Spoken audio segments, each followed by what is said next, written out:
Welcome back to Startup Health Now, the podcast where we celebrate the entrepreneurs and innovators who are transforming health. I'm your host, Logan Plaster. As you may know, Startup Health is a founder community, the first of its kind in healthcare, where we bring health innovators together into mission-aligned groups we call Health Moonshot communities. Side note, we just opened up 12 new dedicated Health Moonshot communities like women's health and addiction and access to care. So if you want to learn more or apply to join one, just check it out at startuphealth.com/membership. One of the things we do in these communities is host regular office hours where founders can bring their latest challenges and bounce ideas off of peers. Hardly a week goes by that I don't hear about one particular challenge during these office hours. Money, capital, who has it, how do we get it, how long will it take before it lands in my bank account? Capital isn't everything, but it's often the jet fuel needed to get a startup to the next big milestone. One of the ways we'd like to answer fundraising issues is to invite top health tech investors in for masterclasses so we can pepper them with questions directly. Such was the case with today's podcast guest, Robert Garber. Robert is a partner at 7wireVentures, a healthcare VC firm with more than $500 million under management. Garber has been investing in and advising and operating health tech companies for 30 years. He's co-managed 4 venture funds, and he's held executive roles in multiple high-growth companies. In other words, he knows what he's talking about, and he's not shy about sharing what works and what doesn't. Don't make it any harder on yourself. Go find where the money is and then get that. Because trying to create your own pools of capital in healthcare is really, really hard. In our conversation, which includes some great tactical questions from founders in the live audience, we'll talk about why Robert thinks incrementalism is a dirty word, the need for more intellectual honesty among founders, and finding contract market fit, not just product market fit. Let's get into it. Robert, thanks for taking the hour with us and sharing a bit of your experience with this group. Thanks for having me. Great to see you all. As a little bit of background, as a place to start, tell us about how you spend your time at 7wireVentures. What are some of the big priorities at the moment? I mean, every day is a little bit different. I would say activity is always sort of split between working on current portfolio activities, so trying to help build our existing companies with everything from commercial relationships, organizational development, product design, recruiting, and the like. Another part sort of sourcing and looking for new investment opportunities. A fair amount of time working with our strategic partners, who are largely payers, providers, and pharma. And I also run the firm operations, and so all of our, you name it, day-to-day operations are running the firm: finance, compliance, regulatory, HR, IT. That's my night job. Okay. How many companies are in the portfolio and kind of what stages do they span? About 24, 25 companies now. Our core investment area is sort of late seed, Series A, but we have a number that have sort of graduated to sort of, they're clearly on the growth scale. What's your favorite part of the job?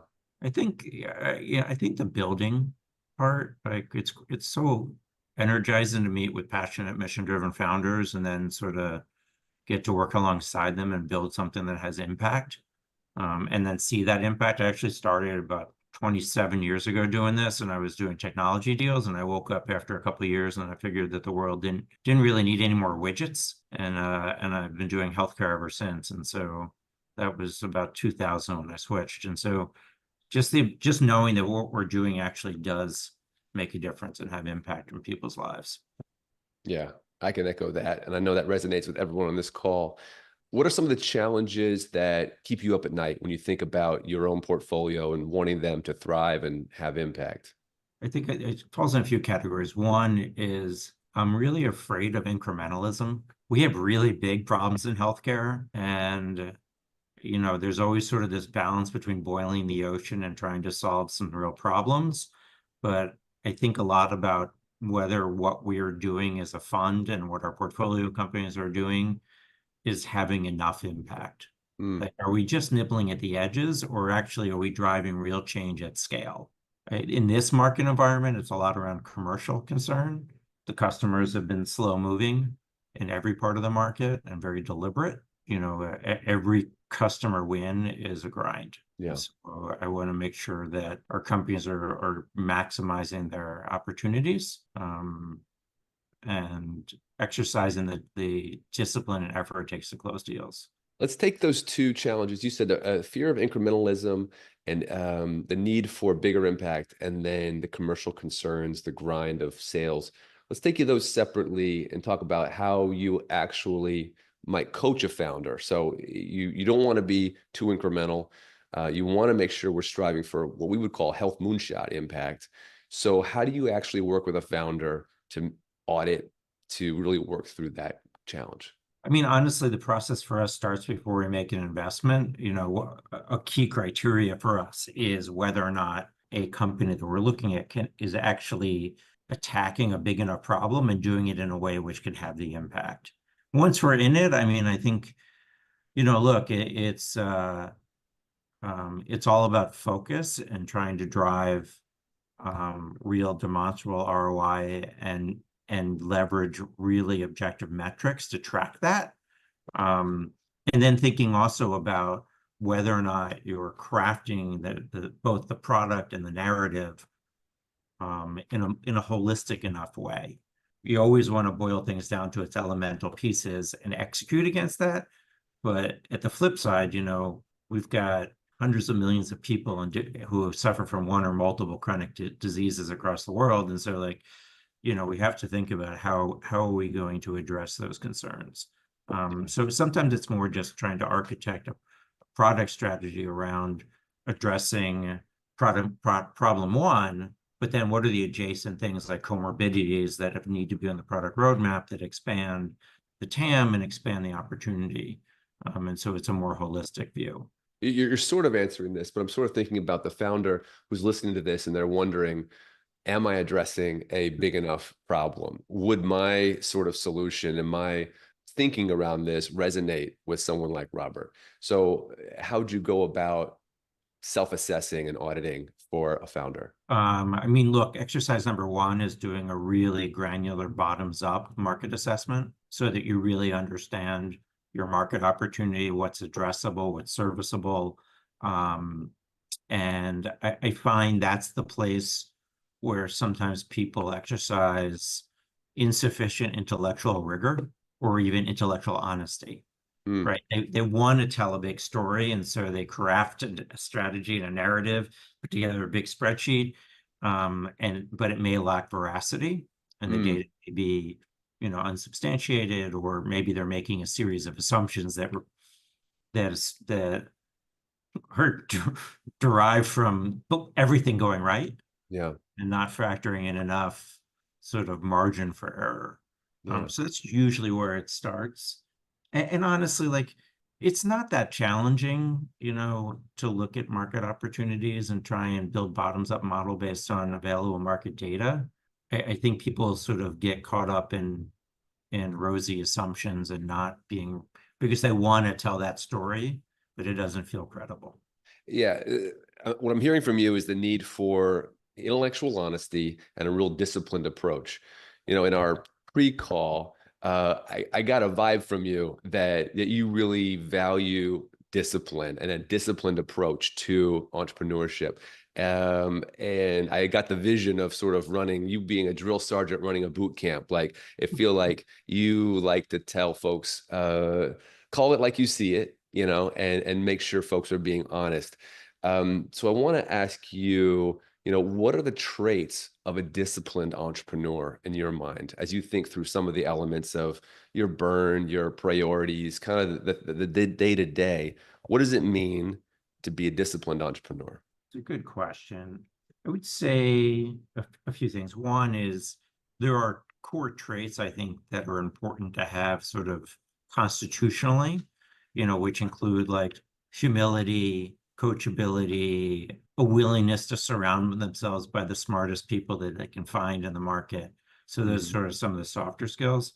I think in terms of being an operationally buttoned down CEO, it's all about being data driven. I'm a big believer that most companies, especially startups, can't do a very good job if they have more than maybe 3 priorities organizationally, and that they really need to spend time thinking through every single activity and hire and making sure that they are all in the service of whatever your primary objectives are. When I see companies that have 5, 6, 7, like it's too much. It's too much. The efforts get too diluted. You end up doing a lot of things in a pretty mediocre fashion. So I think the question also is like, how well do CEOs and founders understand the metrics of their business and what's really going to really drive the growth? And I compare that to people who are instinctual, those kinds of people who are like 10,000, operate at the 10,000 foot level. And there's nothing wrong with that, but then you need a complementary skill set in your team or your executive team so that you have, let's say, the external person who's, the visionary, and then you have the internal person who knows how to make the trains run on time and drive to specific quarterly objectives. In the teams that you work with, are you seeing them leverage new like AI tools in order to be more data driven and be more disciplined? Not necessarily. I think it's a leadership driven approach.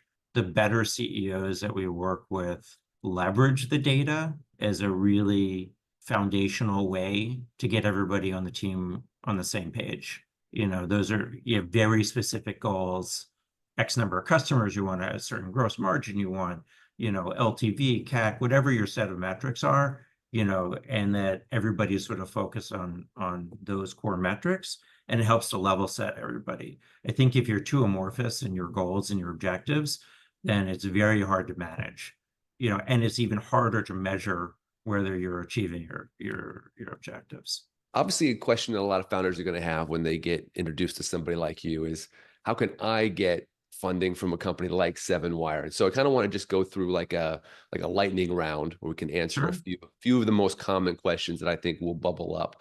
What stage do you invest in? For us, mostly Series A is our core. We've done a little late seed and a little Series B. Our primary sort of screen out is, our company's going after a big enough opportunity that's typically like a gatekeeper item, and we're looking for really big opportunities and big plays.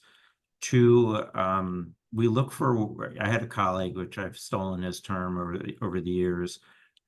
People like to talk about product market fit. A colleague of mine I was on a board with used the term contract market fit, which I've absconded with, which I think is a succinct way of talking about commercial proof points that an investor like us can verify. Okay. And that's not just pilots, right?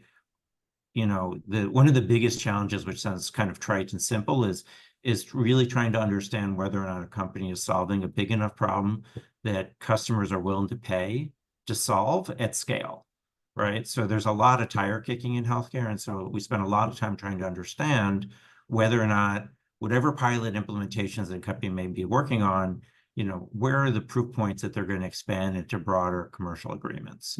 Because that's really kind of where the rubber meets the road.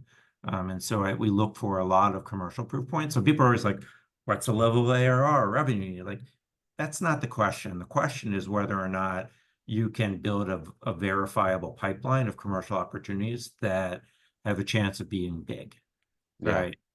Because we've seen so many pilots just sort of die on the vine that it's a good indicator, but the question is, then what? Okay, let's just say you're early, you don't have those contracts yet. What's the next best thing in your mind? Well, I mean, then I think, you want to be partnering with, some of the market leaders, whether they be payers or providers or pharma or employers, and you're developing those commercial proof points. And even if you don't have the long-term commercial contract, maybe you start to have some of the data around ROI or cost reduction or outcome improvement, that are concrete and verifiable. And, and look, we see a lot of businesses that are really early. And so I give them that advice and I stay in touch with them as they develop those commercial proof points. And it's not that hard to see whether or not businesses are gaining or losing momentum. I actually just met with a company last week, which I probably looked at for the first time 2 years ago, and they had so many commercial activities going on. It was clear that there's market appetite. Now we have to verify that and spend some time understanding it, but like it was more than luck, coincidence, whatever it is. There was just enough sort of market gravitational pull that told me that there may be something here. Now I have to go off and do my homework and figure that out. And, you know, whether or not it pans out, I don't know yet, but it's not subtle. Okay. How do you typically find the opportunities that you invest in, and how do you prefer to receive information about a new opportunity? I'd say 95% of what we see comes through some sort of a trusted referral, as opposed to some sort of cold outreach. So it's either another entrepreneur I know, you know, someone in our network at another payer or provider, a co-investor. This is a long game, and so we've been in the industry for 30 years, and so, you know, part of the benefit of having that deep and broad network is, you know, that's how investments come in. I find it extremely challenging to look at not so much the cold investment, but a cold investment from somebody I have no idea. You know, I don't have any touch points to them. I don't know them. That's a big risk factor when you don't have any way to sort of vet the people. Biggest red flag in a founder meeting if you're early on in building your relationship? I was just meeting with a colleague and we were talking about family members and spouses in the same business. Big no-no. Like don't back spouses, don't back brothers. Been burned so many times I could shake a stick at. Interesting. And yet it's a question that sometimes I forget to ask and people don't volunteer. So if that's going on, volunteer it. That's a, that's a pretty bright line, because there's a lot of family businesses out there. There are, but pattern recognition is a reliable source. Having done this for a long time. Okay. Tell me why that has become a red flag, and whether that wisdom can be extrapolated to other teams. What is it about those relationships that you found challenging? You know, I think the personal component of it creates significant bias. And inevitably one or two, if they're depending on how many family members are, like sooner or later, at least one of them will not be able to scale with the organization, and a transition will be paid. And there's nothing specific about that person other than like, that is the nature of these businesses, is like a certain set of people may be really good at getting a business from 0 to 1 or from 1 to 10 or 10 to 50, but like businesses need to grow and evolve the organizations to fit the stage of the business. And so inevitably one of them is going to need to go. And it becomes incredibly challenging and emotional when you have the family component in the mix there. Yeah. And it can be further problematic if that person has a significant ownership stake. And then now you have a disgruntled, you know, you've disrupted the family unit and you have a disgruntled shareholder.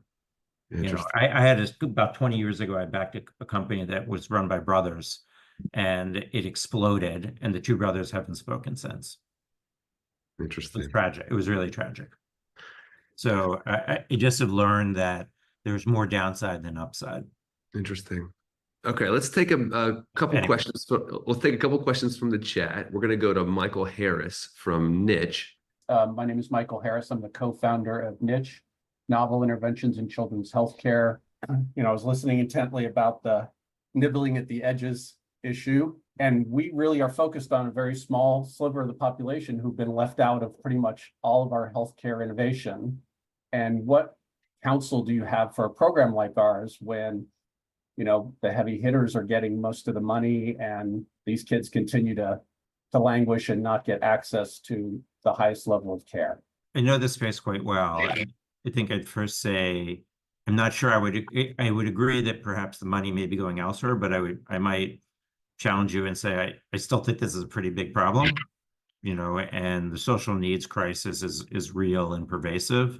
And if you're going after sort of children, you know, and that sort of chip users, that's a big problem as well. So I think that the bigger trick probably for you is, if you're talking to investors, is find those who actually understand this market, because I think it's a niche market. And, you know, we do a fair amount of investing in Medicaid, but there are a lot of people out there who don't understand Medicaid, don't understand social determinants of health, don't understand the state-by-state ground game you got to play, don't understand how reimbursement models work, and the funds flow. And I think the learning curve is too steep if you're going to investors who don't know those markets. And unfortunately, there's a growing need, there's a growing number, but not a huge number of firms that really understand the market. You know, there's an organization called Health Tech for Medicaid, which you may have come across, and they've been sort of trying to organize both companies like yourself and the investment community who are, you know, interested in playing in the Medicaid space. And so that's a good resource to sort of identify both investors and potential partners who have both the appetite and the aptitude to play in what is a really challenging space, but a tremendous area of need. Let's go to Dr. Greenhill from Care Team. I am a physician and I lead Care Team. We manage complex illness, helping medical teams better direct them in between appointments and across the patient journey. And my question was, in your comments, you mentioned you're focusing on empowering consumers, which is very much a sort of I think the future is the informed person who can be guided by experts on technology, but be much more self-reliant. And so I'm confused, however, when you say consumer, it means they can pay for this, but you mentioned payers and health organizations and pharma. So is it a B2B2C or is it a B2C, or like what is your actual more specific focus? Our focus is the latter. We actually do not do any direct to consumer. We think the opportunity to build really scalable direct to consumer businesses is really a really challenging space. And we don't pretend to be direct to consumer experts. So everything we do is B2B2C. So all of our companies are selling to enterprise stakeholders who typically have risk for the costs of care and are often involved in the delivery of care. And but really with the idea of the consumer being the tip of the spear. And so we think a lot about the difference between companies that are B2B or that are B2B2C, but more driven by convenience. So for example, like a ZocDoc. So scheduling your doctor appointment online is a convenience, but that's not really empowering a consumer to be better steward of their health. It's not giving them the tools, data, and tools, technology, information they need to be active participants and to take accountability and to, take ownership. And so that's really where we're spending our time, is on companies that are selling to enterprise, but really where the consumer is sort of being empowered and not engaged. I use those terms differently, and I think it's important to understand that those are two different things. I view engagement as the act of other people trying to get you to do what they want you to do. Empowerment is actually giving you the information you need to make those choices on your own. It seems subtle and semantic, but it's actually not. It's huge. It's like people with disability versus the disabled person. I think that you're absolutely right. Thank you. Right. You're welcome. Appreciate that, Dr. Greenhill. Let's go to Satya Lumalai from ADAR Health. Satya, you can come off of mute. I'm Satya. I'm the founder and CEO of ADAR Health. I'm really curious to understand from your perspective, what are the role of technology in transforming care, especially in long-term care facilities? Have you seen any companies, or have you invested in any companies that are changing the paradigm, especially in long-term care? Working backwards, we do not have any investments that sell only directly into long-term care. I've seen a lot of companies that are building platforms designed for the long-term care market, and some of them have had some success, whether they be sort of RPM solutions or perhaps even staffing and utilization solutions.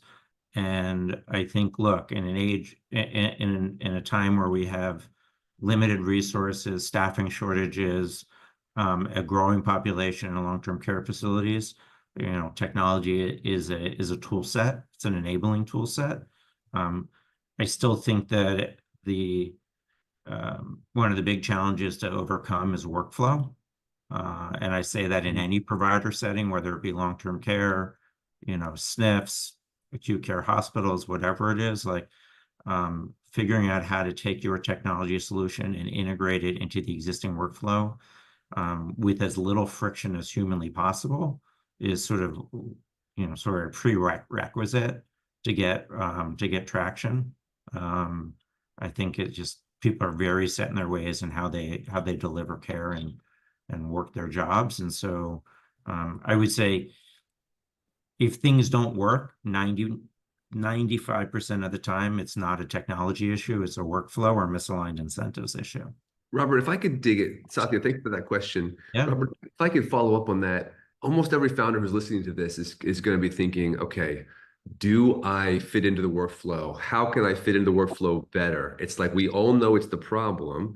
So what are some of the building blocks of making that work? I mean, how do you guarantee that it's silky smooth? What are some of the ways that you can beat that problem? Well, I can tell you some things not to do. Perfect. Start Look, there. there's no magic answer. I mean, so a simple example, what can you do? So we tend to do not a lot of business, invest in not a lot of companies that are selling to providers and health systems because of this very challenge. We have found over the years, and two of my partners founded Allscripts, which was one of the first and still one of the larger EMR businesses. And we learned a lot about selling to health systems, and it's very hard to change behavior. And so I do have a bias against businesses there just because I know how hard it is. But like I was talking to a company the other day that was doing some selling to hospitals, integrating the clinical workflow, and they had done a really seamless job of integrating into their client's Epic system. And so at the point of care, as the clinician was filling out some patient data, a box would pop up that would pre-populated with a notice that, by the way, based on the decision support software that looked at the medical record, you may want to do X. And it was one click, and that one click could generate, let's say, a prescription or a note into the thing. And it was very seamless. And it sounded simple, but I know it took a ton of time to get it down to so that one click, not 5 clicks, not changing to a different screen, popping up right in the screen in the middle of the workflow, in the middle of the steps that clinician was already taking. And so I think those are the kinds of things you have to think about at a really granular level so that you understand sort of how to embed yourself in something that's already being done in a really simple way. Yeah. So that's an example in a provider way system of like how to do it right. And it sounds easy, except if any of you worked with Epic or with Redox or any of these, like none of that is easy. Yeah. And even trying to understand and define the workflow is challenging. And providers within the same department in the same hospital may use different workflows.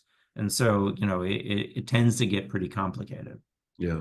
What I'm kind of hearing you saying is that it's an area of the business that you have to be somewhat obsessive about. It's not something you can sort of pay tribute to or have it be a small part of your conversation. You have to pursue it and obsessively find out how to not muck up their workflow.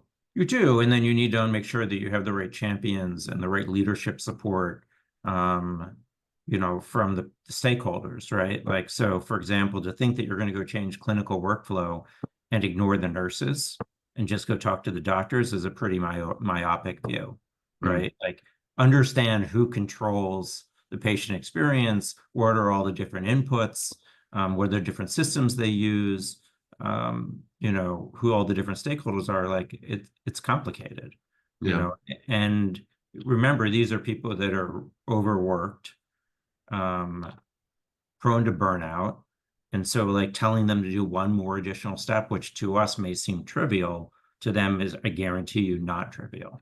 Let's go to a question from Travis Manning from Symbiocell Tech. Thank you. The question just would be generally talking about your fund. Specifically, what do you aim for in an exit when you invest into a company, and how long do you want to hold a company?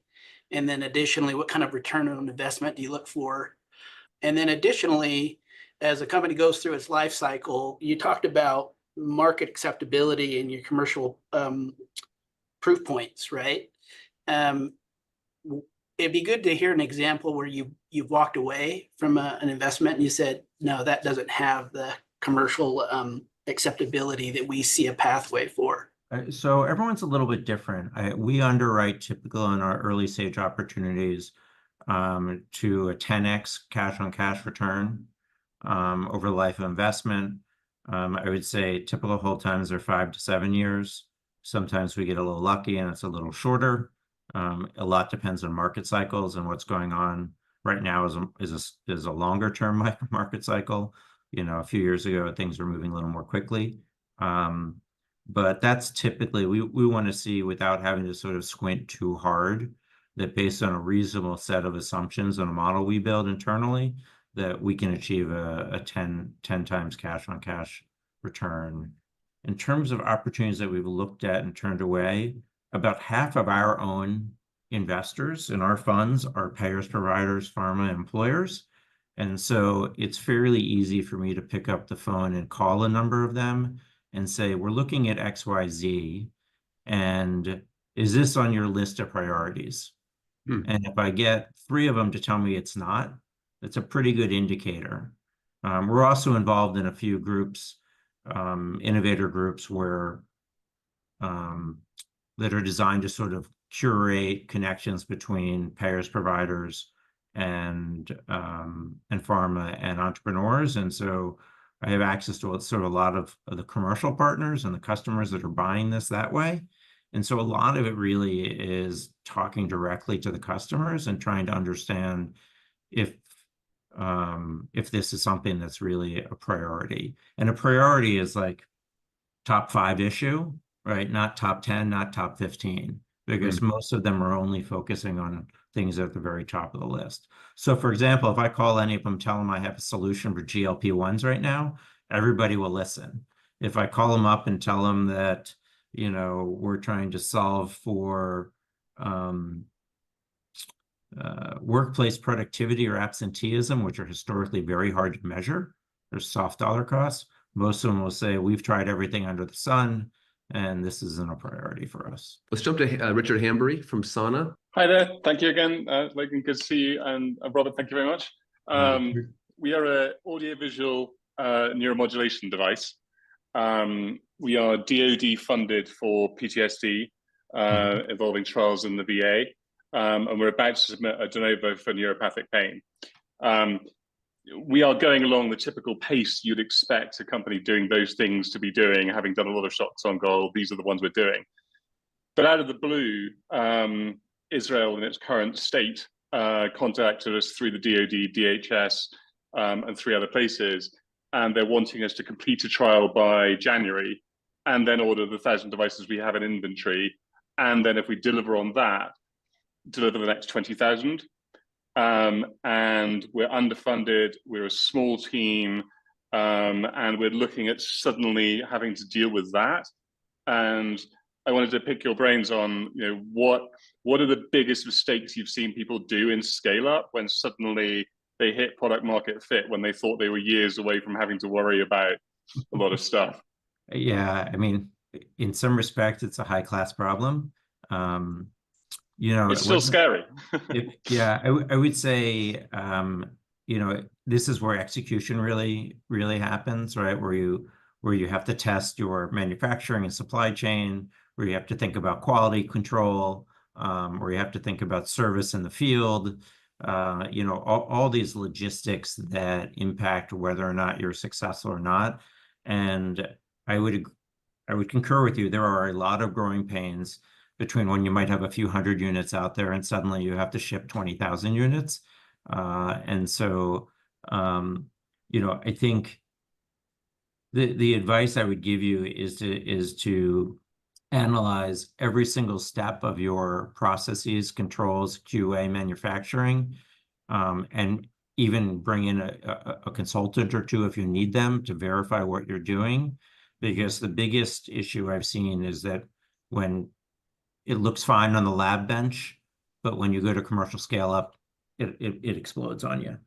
You know, that's probably the biggest risk. And then also to look through your supply chain. You know, I've seen number of companies get burned on parts supply and not being sole sourced and not having ready access to the components they need. And so having more than one, source for your inputs, your BOM is going to be super important. And even having a second manufacturer that you can bring up to speed as well. So redundancy in your supply chain and your manufacturing is going to be really important. And then making sure you tighten up your QA process, because it's really hard and expensive, having done it for some of our companies, to go back and do rework for manufactured goods, and it's super frustrating and expensive. So that's probably what I would tell you. But by the way, just one bit of just extrapolate from this. This is one of the reasons why I always encourage entrepreneurs, especially those that I meet with where they're either too young or they're not quite right yet, is to stay in touch and keep your investors that are on your target list informed. It's very hard just to call somebody up you've never met before and say, I'm at this inflection point, I got this order, I need you to invest. Versus if you've been talking to somebody for a year or two and building the rapport and keeping them updated, and they've been watching you and looking for some commercial proof points, and then you go and say, by the way, I know we've been talking for a while, I think we're onto it. We've got this big project with Israel and the IDF, like, then they might be able to be willing to dig in and actually, get excited about what you've done. But it's very hard to do that sort of from ground zero if you've done none of the legwork. Robert, you've just taken a range of questions. We didn't pre-plan any of them. It was just sort of what was on the mind of a panel of founders working on, healthcare businesses. And so I want to put it back to you. Have you observed anything? Is there anything that you see as a through line about the questions you just received?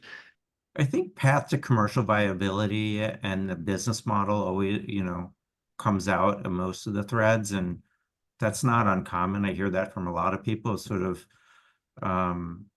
people trying to understand and optimize their go-to-market strategy. Like, that's really hard.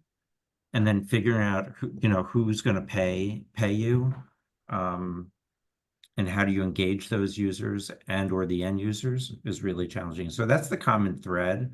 I will say my one comment to encourage people is, I like to think of healthcare as sort of rivers of money, right? And if you lay them all out, they flow in certain directions. And the good companies that I see find the existing flows of money and jump in the middle of those rivers, right? As opposed to trying to create their own funds flow, meaning going and getting a CPT code may be great, but it's a long game. And maybe that's the right strategy over 10 years, but it's not going to happen too.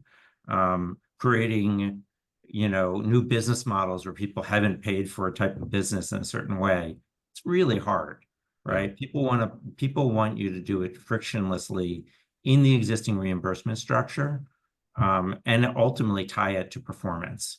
And so I think I always try and remind people, like, don't make it any harder on yourself. Go find where the money is and then get that. Because trying to create your own pools of capital in healthcare is really, really hard. Robert, thank you so much for spending the last hour with us. Thanks, Logan. Thanks, everybody. Best of luck and great to see you. I appreciate your time. Thanks for listening to Startup Health Now. We'll be back again with another episode next week.